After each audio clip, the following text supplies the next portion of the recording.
नमस्कार दोस्तों, जय हिंद, वंदे मातरम। आप सभी का स्वागत अभिनंदन है शिक्षक भर्ती के चैनल टीटी फैमिली शिक्षकों के परिवार जायसवाल कोचिंग सेंटर पर, पावर्ड बाई शिक्षा ही प्रकाश है।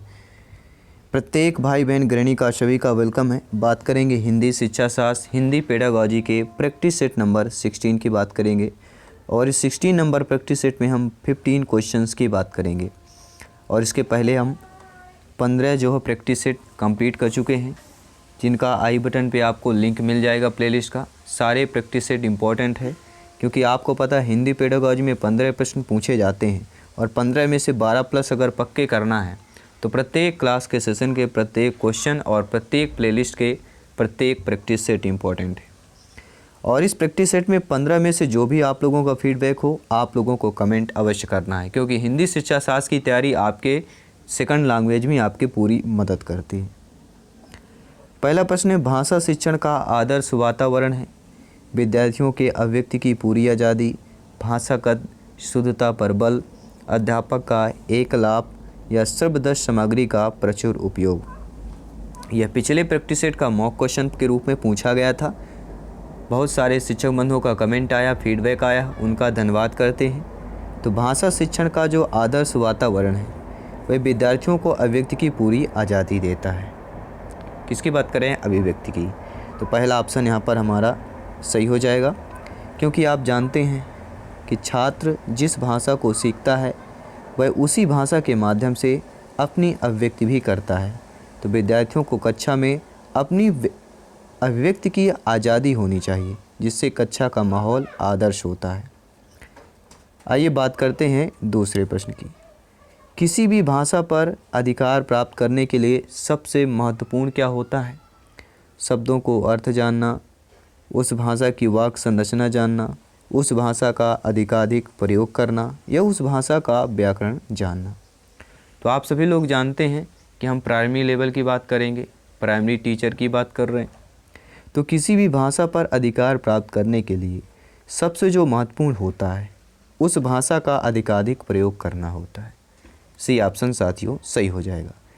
कोई भी डाउट हो आप लोग कमेंट कर सकते हैं। आपका फीडबैक, आपका कमेंट सर्वोपरि है, सम्मान है प्रत्येक भाई बहन शिक्षक बंधु का, गृहिणी का, जिनका सपना है अध्यापक अध्यापिका बनना, गवर्नमेंट टीचर बनना। साथियों, आप जानते हैं भाषा एक अर्जित कौशल है जो अधिगम में अभ्यास के नियम द्वारा अधिकाधिक विकसित किया जा सकता है। भाषा पर अधिकार प्राप्त करने के लिए शब्दों के अर्थ जानना, उस भाषा की वाक्य संरचना जानना, उस भाषा का व्याकरण जानना महत्वपूर्ण है, परंतु इन सब में सबसे महत्वपूर्ण भाषा का अधिकाधिक प्रयोग करना होता है। आइए बात करते हैं तीसरे प्रश्न की। भाषा की कक्षा में कहानी सुनाने का मूल उद्देश्य क्या होता है? आप सभी लोग भावी अध्यापक अध्यापिकाएं हैं। आप अक्सर देखते होंगे जो छोटे छोटे क्लासेज होती हैं, फर्स्ट सेकंड थर्ड फोर्थ की बात करेंगे, खास तौर पर फर्स्ट सेकंड थर्ड में आप देखते होंगे भाषा की कक्षा में क्या कहानी सुनाने का मूल उद्देश्य होता है। आप लोग कहानी बच्चों को सुनाते हैं या जब अध्यापक बनेंगे तो सुनाएंगे।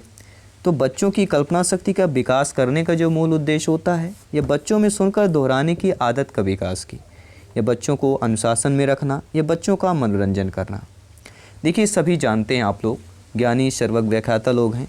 बच्चों की कल्पना शक्ति का विकास होता है जब कहानी का जो मूल उद्देश्य होता है, जब आप कहानी बच्चों को सुनाते हैं, क्या होता है? उनके कल्पना शक्ति का विकास होता है, क्योंकि कहानियों से बच्चों में अवधारणाओं का निर्माण भी होता है और मनोरंजन भी होता है और उनमें प्रेरणा भी जागृत होती है, परंतु कल्पना शक्ति का विकास करना इसका मूल उद्देश्य होता है। फोर्थ नंबर प्रश्न है साथियों, एक भाषा शिक्षक के रूप में सबसे बड़ी चुनौती क्या होती है?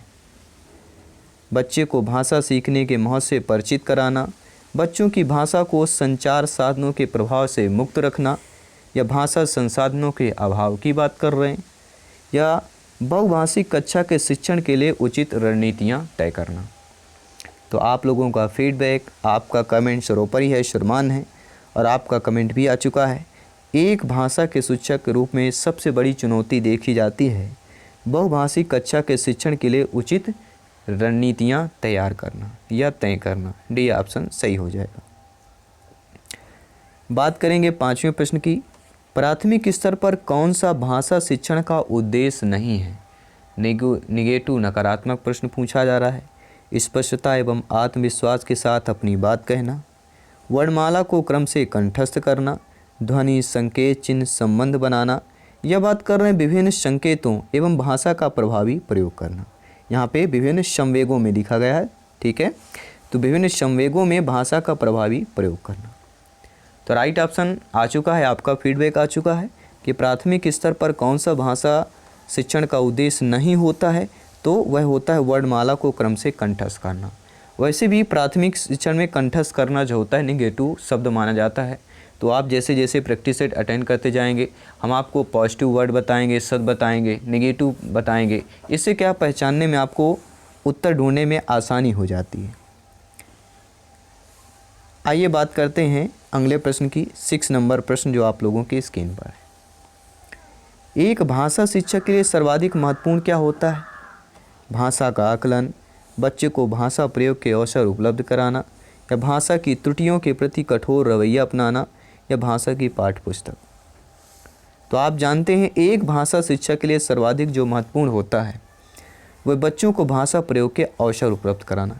देखिए, जिस भी आपके ऑप्शंस पर अवसर शब्द दे दिया जाए और वो भी बच्चों के उपलक्ष्य में अवसर दिया जाए या बच्चों के पक्ष में अवसर देने की बात कर रहा है, तो वो बेस्ट ऑप्शन होता है। राइट आंसर की बात करेंगे पॉजिटिव ऑप्शन। तो आप सभी लोग जानते हैं कि बच्चों को भाषा प्रयोग के अवसर उपलब्ध कराना जो है यह भाषा शिक्षक के लिए सर्वाधिक महत्वपूर्ण होता है। आइए बात करते हैं अगले प्रश्न की। भाषा स्वयं में जो है एक नियमबद्ध व्यवस्था है, एक जटिल चुनौती है, एक विषय मात्र है, या संप्रेषण का एकमात्र साधन है। सभी मित्रों को जय हिंद, वंदे मातरम, इंकलाब जिंदाबाद। साथियों, एग्ज़ाम फतेह की तैयारी चल रही है, सिलेक्शन की तैयारी चल रही है। ये सिलेक्शन वाला जो रथ है वो अग्रणी चल रहा है, तो आप लोग भी अग्रणी हो जाइए, सारे प्रैक्टिस सेट अटेंड कीजिए और आउट ऑफ 150 में से 125 प्लस क्वेश्चन स्कोर अटेंड कीजिए, सिलेक्शन पाइए, अपने सपने को साकार कीजिए, भावी अध्यापक अध्यापिका बनिए, भारत देश को आगे बढ़ाइए। तो भाषा जो होती है स्वयं में एक नियमबद्ध व्यवस्था होती है, आप सभी लोग जानते हैं। और ये पूछा गया प्रश्न है,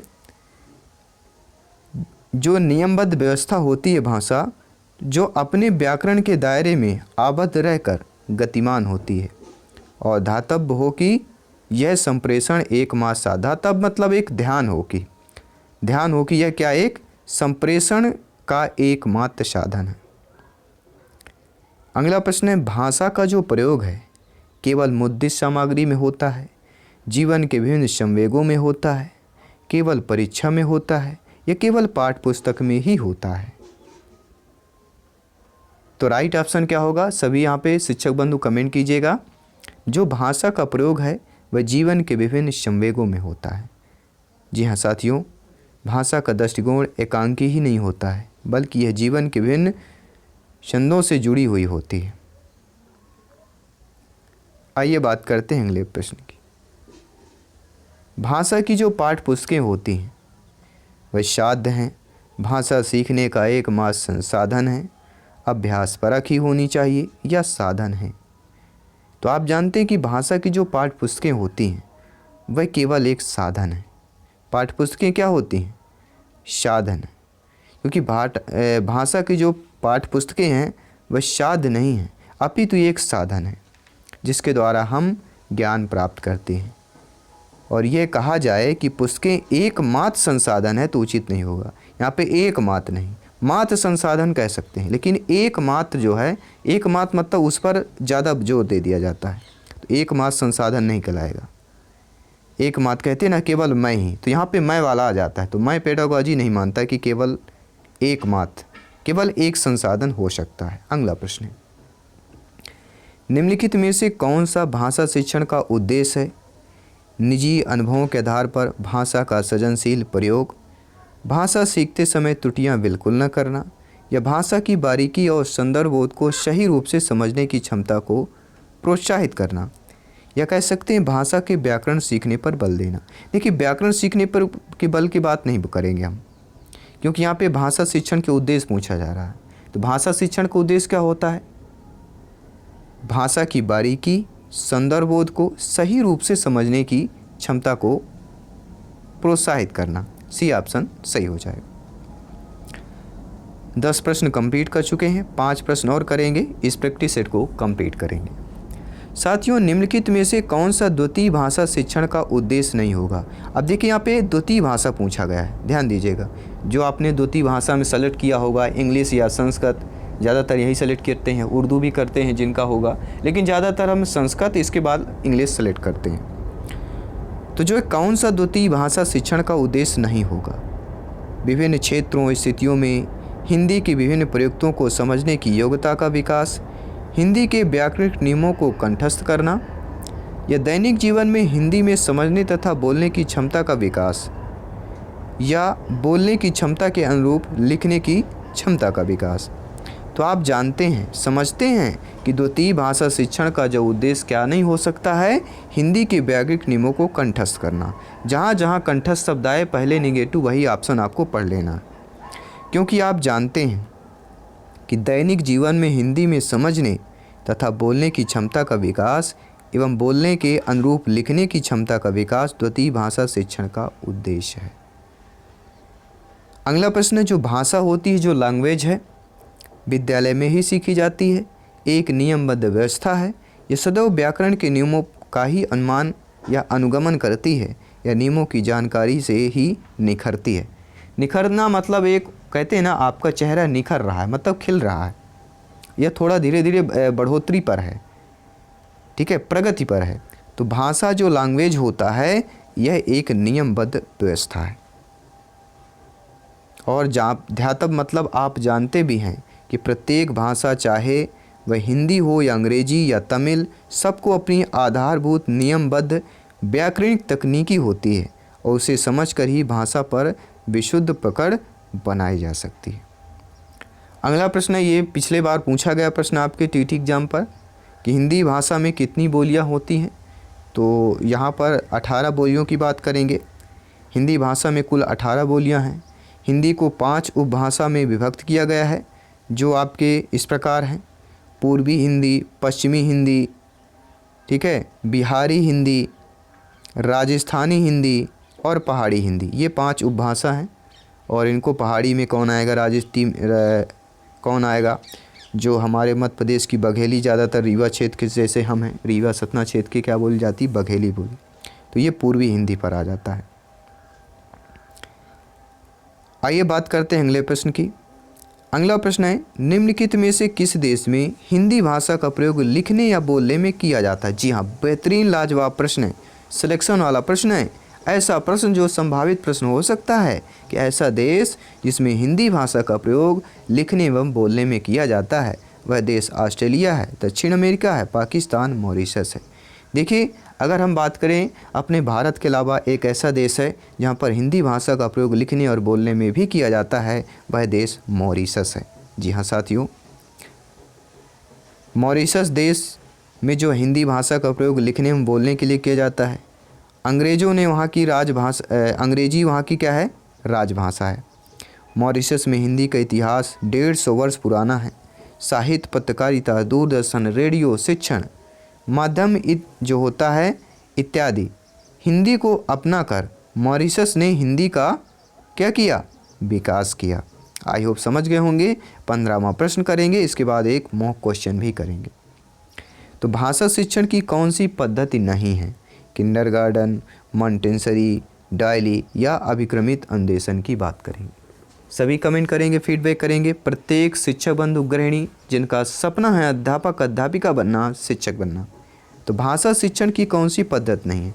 देखिए, आपने पढ़ा होगा कि किंडरगार्टन पद्धति है, मॉन्टेसरी पद्धति, डायली पद्धति पढ़ा होगा, लेकिन अभिक्रमित अन्वेषण ये आपने पद्धति नहीं पढ़ा होगा। तो हमारी जो है भाषा शिक्षण की जो पद्धति अभिक्रमित अन्वेषण नहीं है, ठीक है। ड्रेकारी पद्धति पढ़ा होगा, किंडरगार्टन, मॉन्टेसरी हो गया, ठीक है। अभिक्रमित अन्वेषण क्या होता है? ये भाषा शिक्षण की पद्धति नहीं है, बल्कि ये क्या है? अधिगम से संबंधित हो जाता है। और आइए जान लेते हैं आज का मॉक क्वेश्चन आपके लिए क्या है। नीचे कमेंट बॉक्स करना है इस मॉक क्वेश्चन का भी कि प्राथमिक स्तर पर हिंदी भाषा शिक्षण के लिए सबसे अधिक महत्वपूर्ण क्या है? पाठ्य पुस्तक है, भाषा प्रयोग के अवसर हैं, उच्च स्तरीय तकनीकी यंत्र है या व्याकरणिक नियमों का स्मरण है। सभी कमेंट करेंगे। तो प्राथमिक स्तर पर हिंदी भाषा शिक्षण के लिए सबसे अधिक महत्वपूर्ण क्या है, आपको कमेंट करके बताना है। और हिंदी में से साथियों 30 में से 28 नंबर लाना है। तो प्रत्येक जो है प्रैक्टिस सेट इम्पॉर्टेंट है। और ये जो शिक्षा शास्त्र पेडागॉजी का प्रैक्टिस सेट है आपके द्वितीय भाषा में भी काम आएगा, सेकंड लैंग्वेज में भी काम आएगा। इसलिए कहते हैं यहाँ पर सिलेक्शन प्रॉपर ही है। और जल्द मिलते हैं नेक्स्ट क्लास पर। तब तक के लिए सभी मित्रों को जय हिंद, वंदे मातरम, धन्यवाद सभी का।